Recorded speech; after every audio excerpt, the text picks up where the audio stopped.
It is Saturday, boys, and trading might well and truly be back. We had an amazing day for trading yesterday on Friday, and today onto Saturday. We've seen some crazy rises. I'm going to walk you through what I looked at yesterday on Friday, what worked really, really well overnight, some flips that were pretty obvious when you look back at it in hindsight, but some flips did amazing last night. Meta golds did really well. And then more importantly, going forward, what's coming out on the game and what you can learn from last night to know what you need to look to invest in going forward into this weekend, into next week. So let's cover all of that today. Let's start with what we looked at last night, which I touched icons, okay? I'll throw through a few screenshots on the screen that we picked up from last night. We got this Gerrard sale overnight at 329.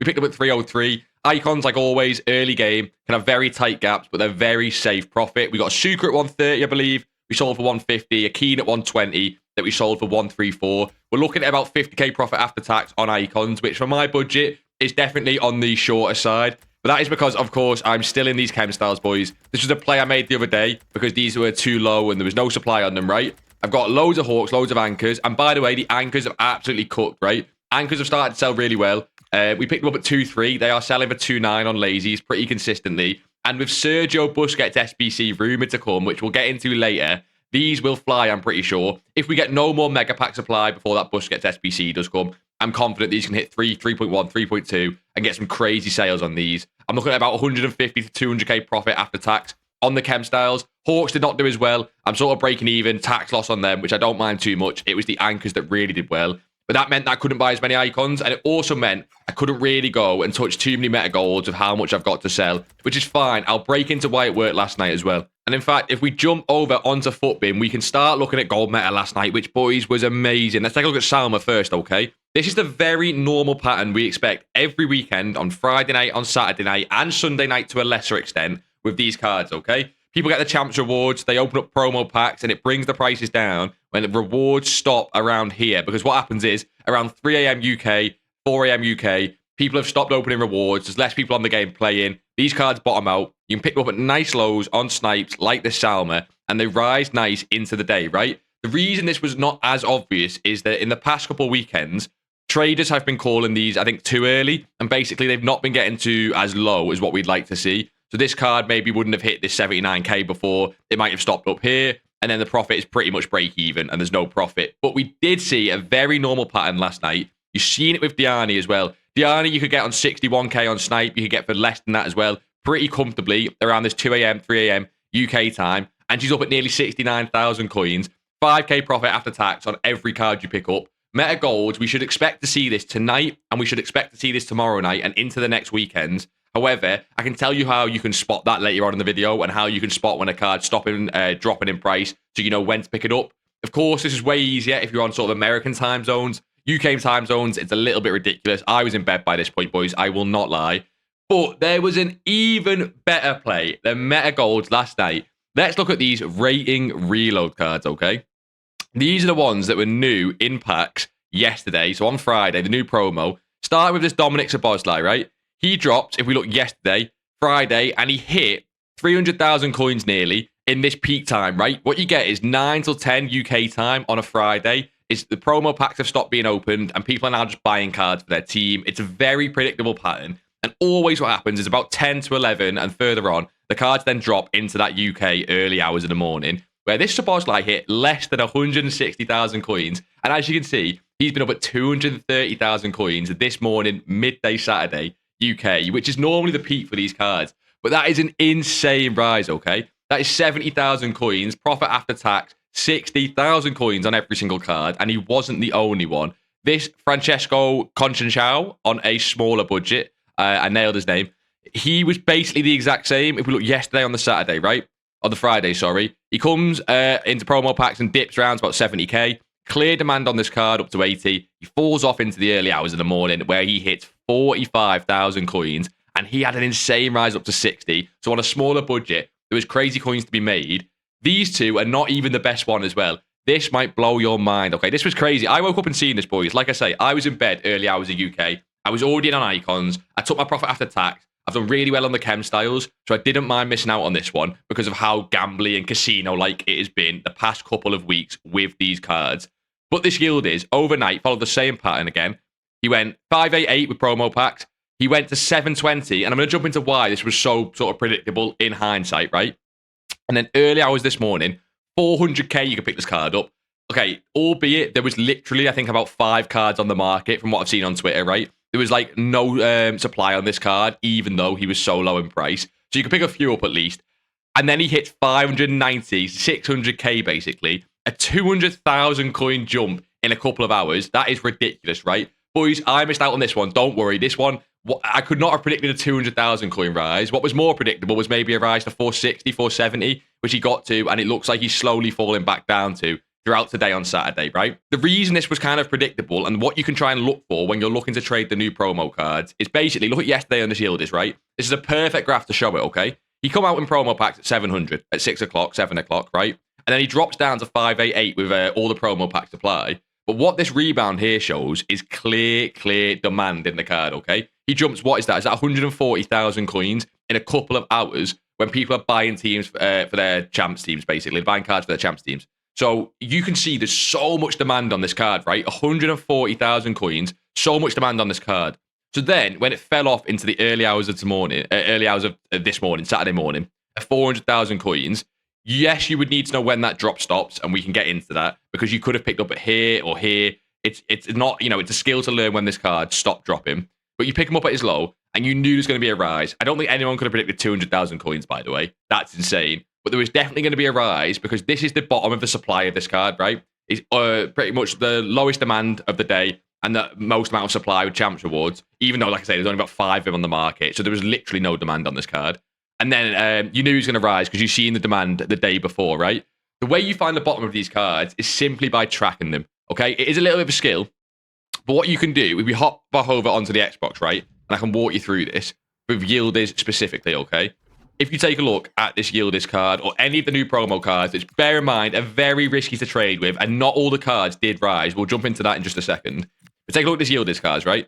He is currently falling by the looks of it, and he is... Oh, he's got the team of the week out. Let's put ratings reloading. He is currently falling. He was 540 on Footbin, and you see him falling here, right? And what you would do is just track this card. See what's selling, see what's not selling, right? Add them to your transfer targets. Keep searching, keep checking the card that you're interested in. The cards that you should be interested in are like Yildiz, the ones that showed huge rises on the Friday night when they released. So he showed a huge rise. You can see that he's getting towards his low if you were doing this on Saturday, like morning, 4 a.m. UK time. Just keep comparing price, keep checking, keep watching him drop, watch him drop, watch him drop. Be patient, right? And his price will keep dropping. It looks like now, see, there's no more cards on the market. Wait until basically there's a stagnant point of like 5, 10, 20 minutes where that drop stops. Not over like 2-3 minutes. You want to see it over sort of 5, 10, 20, or even half an hour where that card stops dropping, and you might even see a slight rebound, right? So if you see on this Yildiz graph, if you take a look here, right? If you just watch this for every 20-minute period, half an hour period, you would have seen constant drops all the way until here, right? And you could just pick up in this little bit here. So between 4 a.m. and 5 a.m., which obviously if you're on UK time, is very difficult to do. I do understand that. I was asleep, of course. But you can see that card stop dropping, and you can maybe pick them up for even 410 or 420, which is a completely safe buy if you were planning on investing in this card, okay?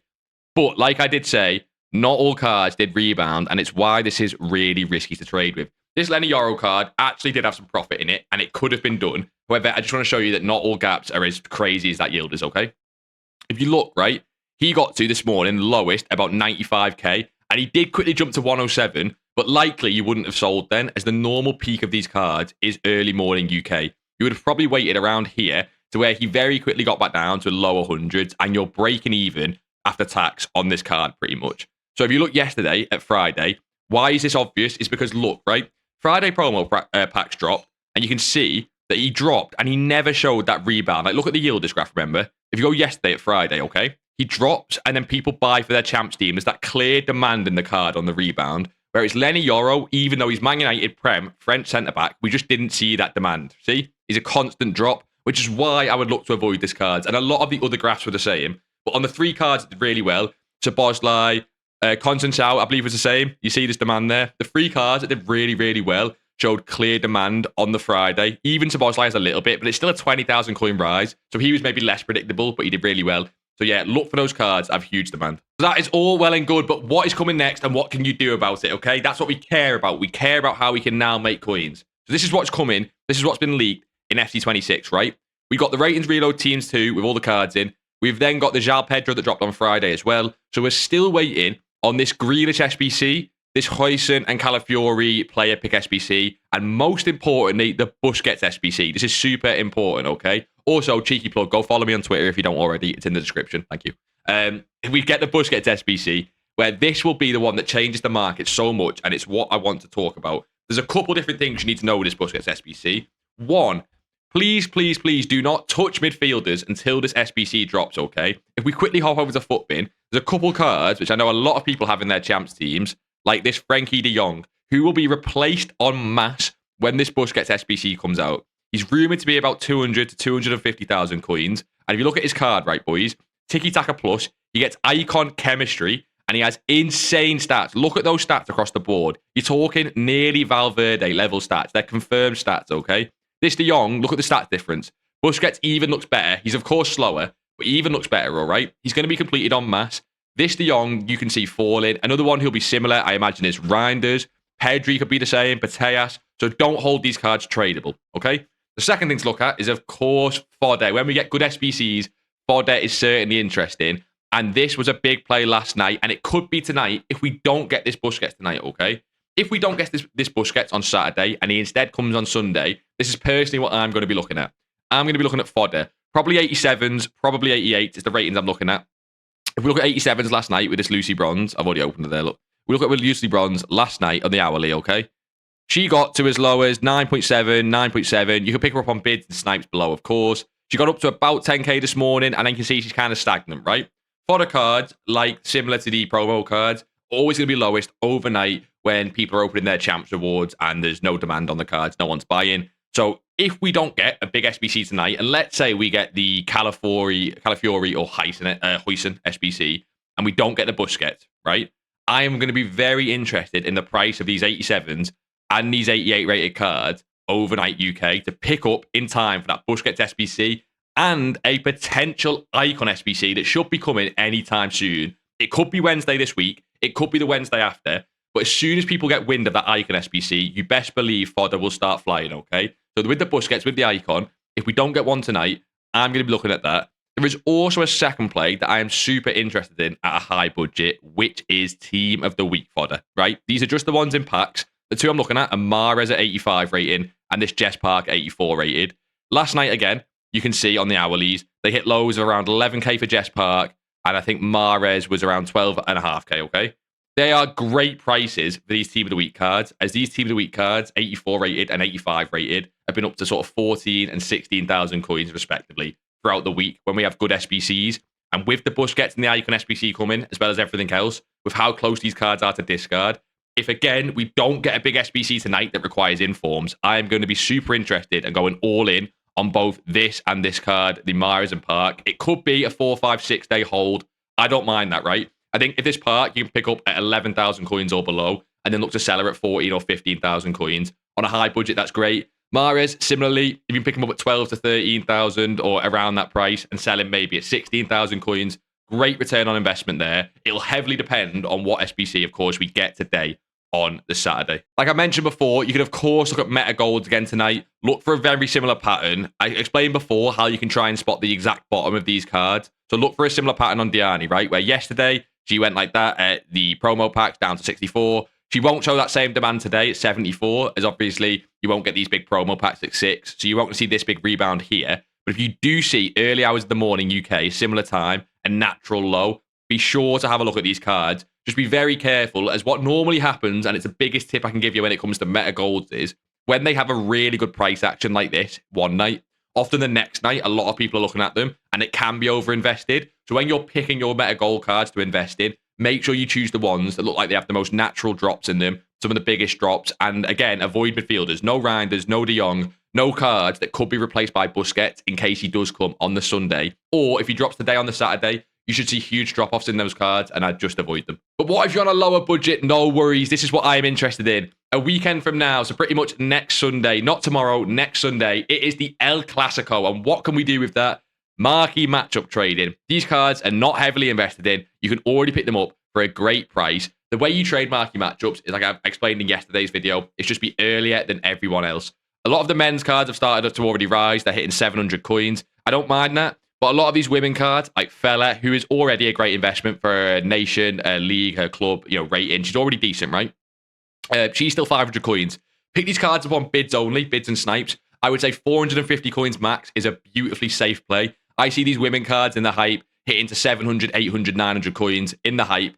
Especially her, by the way. Fella's a great example. There's a few others as well. This is an 81 rated centre mid from Real Madrid. She'll be great, I imagine. You can pick up her up on mass at 450 coins. And as you can see, she's already had slight spikes in the past with daily SBCs. So a very safe investment. Try and get as close to discard as possible. If you're on a lower budget, you're looking to hold this in towards Wednesday, and I would sell in the hype at latest at Thursday afternoon. Sell before marquee matchups drops, as I think this could be an overinvested one with how obvious it is, right? A lot of people know the El Clasico is coming, so this is going to be a very obvious investment. But if you get in nice and early today, maybe tonight with, again, the extra weekend league supply, I think this is great on a lower budget. We're starting to now close in, boys, on about 2 million coins liquid with some of these Kev style trades, with the icon trades we're doing. Let me know down below in the comments what liquid budget you're looking at, how you're doing now on FT26. If you could leave a like on the video, it really does help us out, and I appreciate all you boys with the support recently. We're trying to get you all to at least 1 million coins and then 10 mil and more. I'm sure we can do it this year. And if you are interested in that marquee matchups trading method with the Barca and Real players, we did release a video on it yesterday that explains everything in detail to how to make the most coins off it. Should be on screen now. Be sure to check that out. But like always, boys, until next time, I'll see you in a bizzle.